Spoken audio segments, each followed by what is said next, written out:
coming. I realize there's no pat answer for this, but how do you do it? How do you come from 11 points down with a minute left to tie the game? Well, I would say this, Mike. It was interesting because, I've coached a lot of games and I've been in this situation before. And you get a sense of, are they still fighting? Or is it me that's trying to convince them to keep fighting? I didn't have to convince them. They were never out of it. In their minds, they were never out of it. And that's the best feeling as a coach, because then you can just concentrate on what you might want to run. We ran some late game package. None of it worked to perfection. It usually doesn't. A lot of coaches don't like to admit that, but what it does is it softens the defense enough so that the players can go make plays. And as I've said to you guys many times, my number one responsibility as a coach is not to micromanage the game. It's to make sure our guys are the best version of themselves so that they go make a play. And they just kept making plays, defensively and offensively. Intelligent fouls quickly, good traps, steal, find shooters, understand the general conception of what we're trying to accomplish offensively, and then play from there. Tony got a couple big tips, putbacks, and you got to give them credit. They came in and played hard. They scored over 100 points. They shot an incredible percentage. They were making tough pull-ups. They were moving the ball, and we just had to keep coming, and we did. Can't turn it over against them, and you can't get destroyed on the glass. So there were two things that really helped us today. Reference the glass, 15 offensive rebounds, 29 second chance points. What can you say about their effort, especially in the second half? Well, again, I mentioned Tony because he made two big ones at the end, but he had five. From your guard, a guy who was playing point for a good portion of the game. That's the guy. He's just a gamer. He figured out I can get in there and I can get a tip, I can get a rebound. We're down 6, we're down 7, we're down 8. Somebody's got to get it back if we miss. We just can't keep missing and then letting them extend the lead. So, really proud of everybody.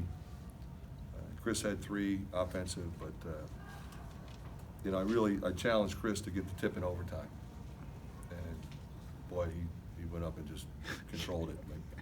We're going to get the ball first possession of overtime. That was huge. Fran, Tom Izzo said this was reminiscent of '93 when Iowa came back, first game after Chris Street's death. When you hear that, what's that make you think about the effort these guys just put forth? Well, you know what, Pat, I guess you were at that game? I was. Yeah, okay. I have watched it on TV. Obviously it wasn't there, but my guess is you could feel the electricity and the enthusiasm and determination in the building, not only from the players but from the crowd.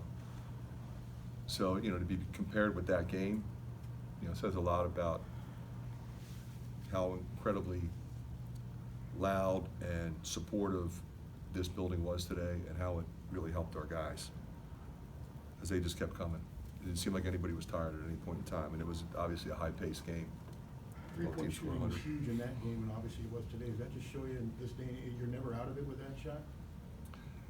Yeah, you look up and it's 10 or 11. Okay, that's 3 or 4 possessions, and you're right back in it. And they did a pretty good job making their free throws too. We kept fouling them, and it helps when you're in the double bonus. But for the most part, until Hogarth missed that last one, they were making them all. Given the week you had, and given the way this game was going for so long, it seems like resignation would have been an easy thing to happen at some point. Why did it not occur? Well, that's a simple answer. The character in that locker room. It's a resilient group. Like I said, they were really connected in every huddle, in every timeout, and on the floor. There was a lot of communication out there, and anything short of that, you have no chance in a situation like that. So I'm really proud of them for how they they just stuck together and remained connected and kept competing. I think that the technical foul did seem to swing things. Was that intentional? I mean, sometimes I never know if you're trying to get a tee there, or I wasn't even did mad it at help? him. Mad at the other guy. Okay. It's for him to bang me. But anyway, it wasn't really my intention to answer Okay, the question. okay. Yeah. But it did seem to help. Would you agree that would you think that gave you a spark at all? I mean, I guess, I don't know. You do, I do, I don't know. okay. Chad thinks it did. I don't know. I'm just asking. Do you think your message got across when you had the little stare down? I don't know what you're talking about, Mike. I have no idea what you're talking about. You must have been in a different game. You hit 5 3-pointers in the last 38 seconds. Was it strategy, or was it just get somebody open at the 3-point line? Well, what I was kind of alluding to before is you come down with something and you know, they have a plan too. We're switching, we're icing, or we're fronting. We're staying home on this guy, we're helping off that guy. So at some point, you gotta make a play. You gotta move it, share it, drive, kick, set a screen, get somebody open. And we did make 5 threes, but they were open. And you still gotta make them, but, you know, credit our guys for making them. Is that your plan, coming up with Peyton getting that shot and Connor with the handoff? That was the plan. Yeah. That was the plan, yeah. Kind of interesting that he had the shot to win it over there, and then he makes it this time. Yeah, you know, feel that? I just felt like, you know, he has an uncanny ability to just keep coming with the same level of confidence, I think. Mhm. Like, he was disappointed he missed it up there, Mhm.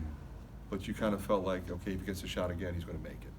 That's how I feel about him, and like I always say, it's more important that that's how he feels about himself, 'cause he's the one doing it.